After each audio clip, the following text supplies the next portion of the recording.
3, 2, 1, go. Open mind.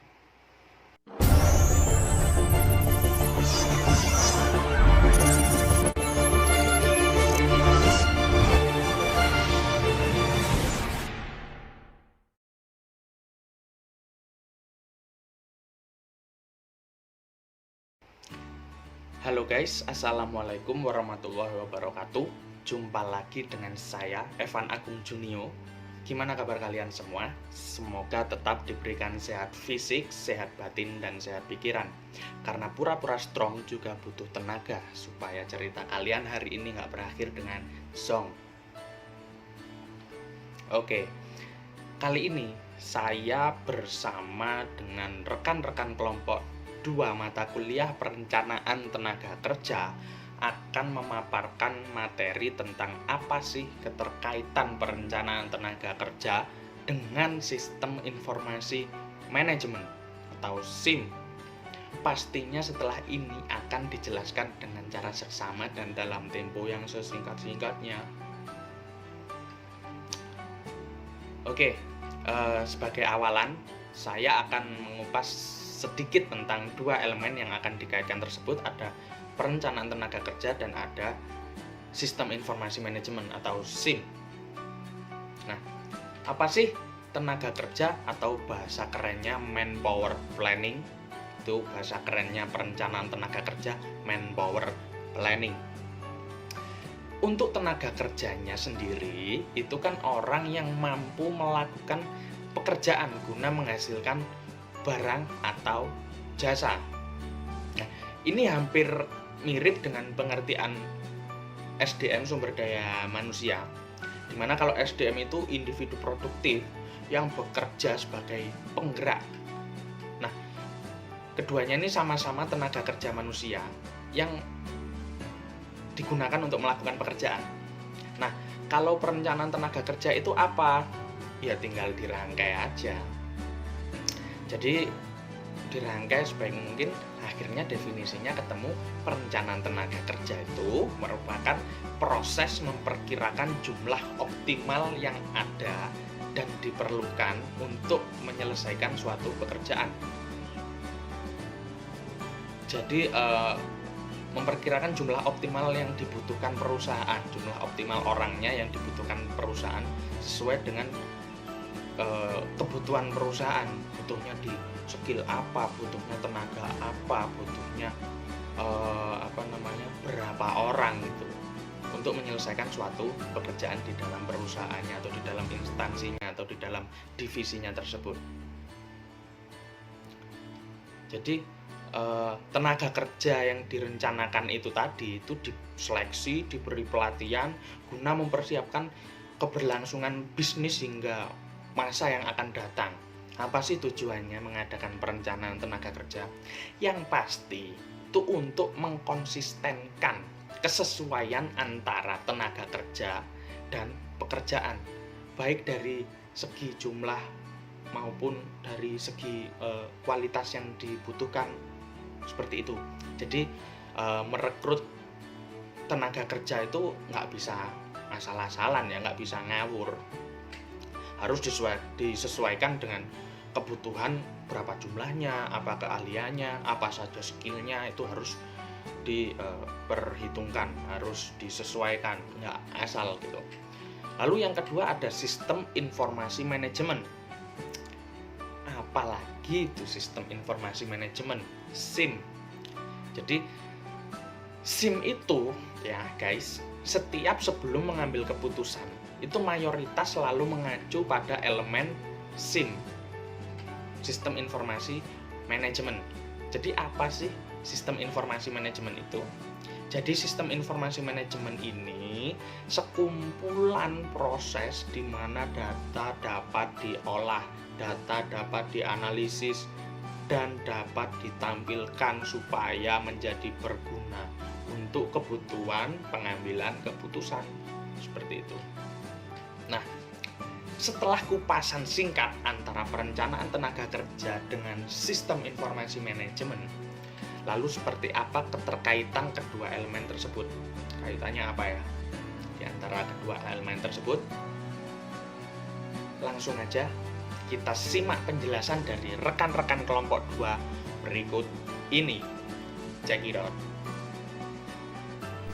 Kali ini kita akan membahas mengenai sistem informasi manajemen tenaga kerja atau yang biasa disebut dengan SIMtenaker, meliputi pengertian sistem informasi manajemen tenaga kerja dan perencanaan tenaga kerja. Baiklah, langsung saja saya akan memaparkan materinya. Menurut James A. O'Brien, yang termasuk komponen di dalam sistem informasi adalah manusia, hardware dan software, data, dan juga jaringan. Manusia di dalam sistem informasi dibagi menjadi dua, yaitu pengguna dan pengembang. Komputer tidak dapat mengambil keputusan. Untuk itu, perlu peranan manusia dalam proses pengambilan keputusan dengan adanya bahasa komputer yang disebut dengan program. SIMtenaker adalah sistem integrasi yang dirancang untuk menyediakan informasi yang diperlukan untuk pengambilan keputusan terkait tenaga kerja. Komputer telah menyederhanakan pekerjaan menganalisis jumlah data yang luas dan mereka dapat menjadi pertolongan yang sangat berguna dalam manajemen tenaga kerja. Dari proses pembayaran gaji sampai dengan pencatatan retensi tenaga kerja, dengan perangkat keras dan lunak komputer database, suatu organisasi akan lebih mudah menyimpan data dan informasi dengan lebih baik. Sama seperti kalau ingin memanggil lagi atau menggunakan data-data tersebut. Menurut Marimin, Tanjung, dan Prabowo, sistem informasi manajemen tenaga kerja adalah suatu sistem yang terdiri dari software dan hardware yang dirancang untuk menyimpan dan memproses semua informasi pegawai. Perencanaan tenaga kerja menurut Hasibuan baru dapat dilakukan dengan baik dan benar jika informasi berikut ini diperoleh. Yang pertama, job analysis.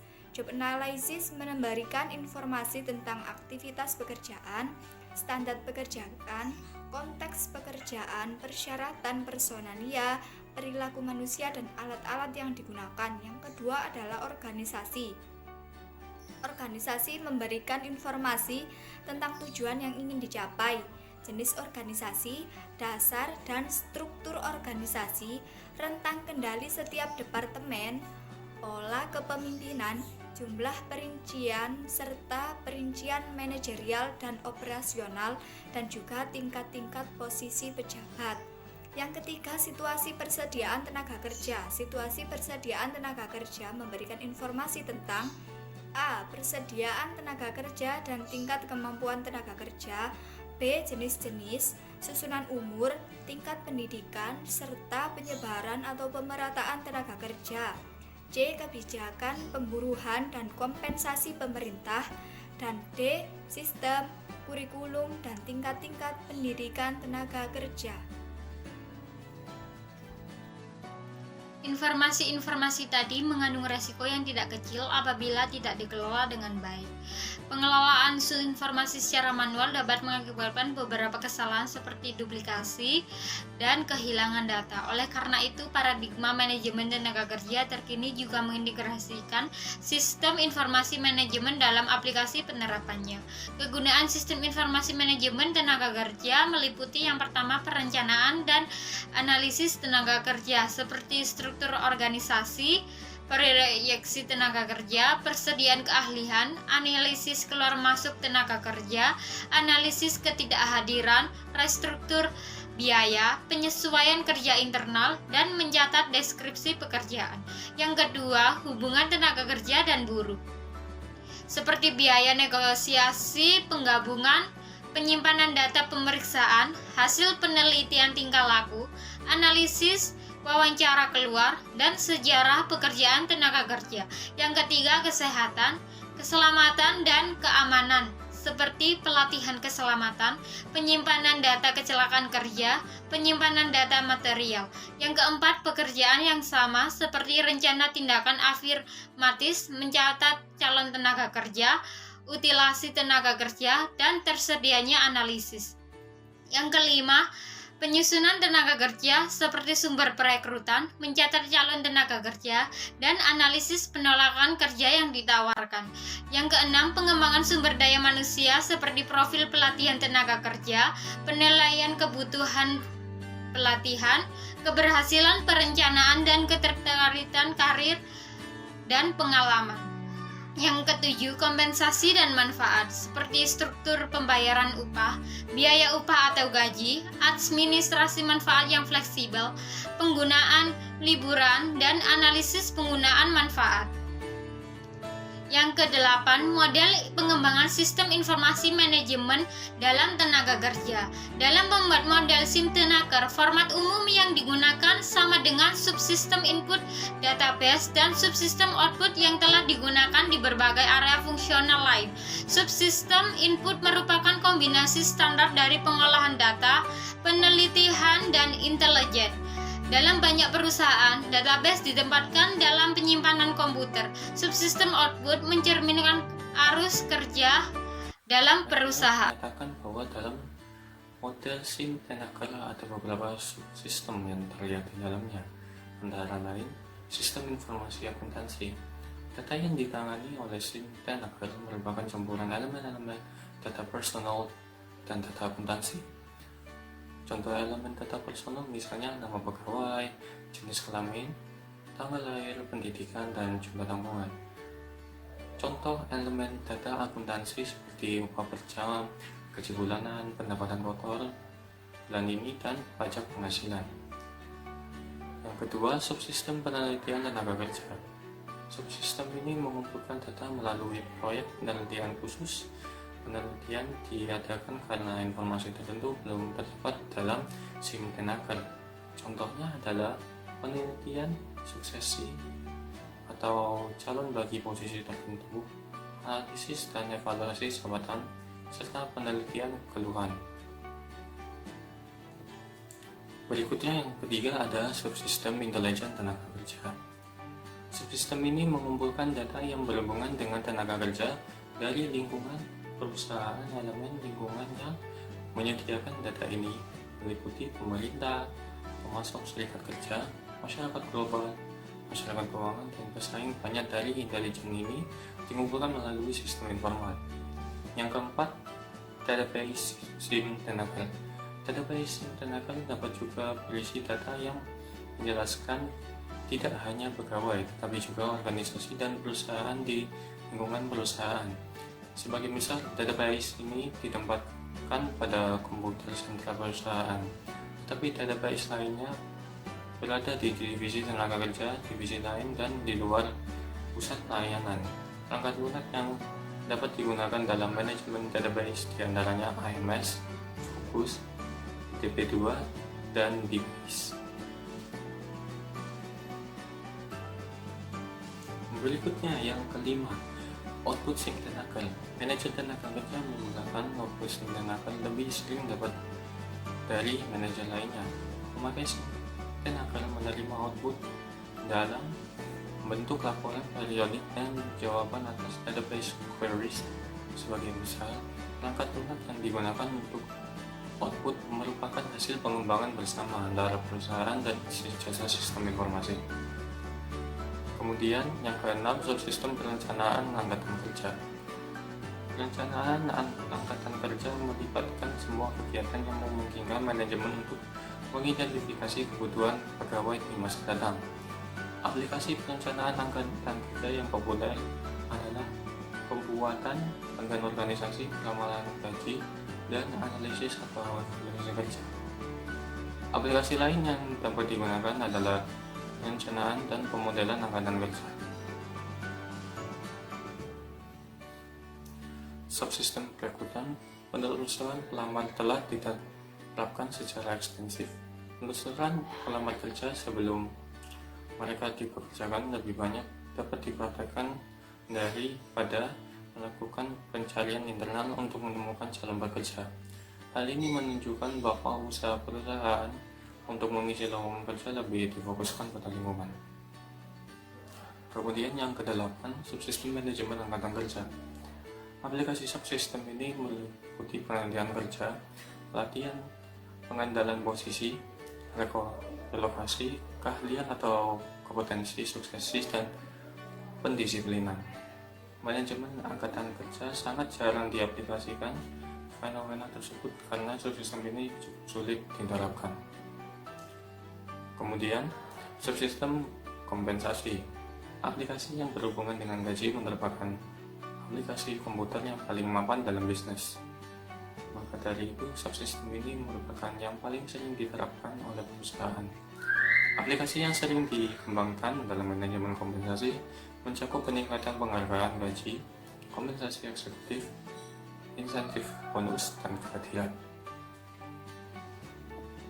Kemudian ada subsistem benefit. Berbagai aplikasi dalam subsistem ini umumnya sangat rumit dan sukar dilaksanakan. Kerumitan aplikasi tersebut menunjukkan bahwa tenaga kerja bukan sekedar menerapkan aplikasi yang mudah. Subsistem ini merupakan bukti bahwa tenaga kerja telah berhasil dalam mencapai end-user computing. Yang terakhir, subsistem pelaporan lingkungan. Aplikasi yang terlingkup dalam subsistem ini antara lain catatan Equal Employment Opportunity atau EEO, analisis EEO, peningkatan serikat kerja, catatan kesehatan, bahan beracun, dan keluhan. Dua aplikasi EEO yang diterapkan secara luas dilengkapi dengan informasi lain yang ditujukan langsung kepada pemerintah maupun serikat kerja. Berbagai aplikasi ini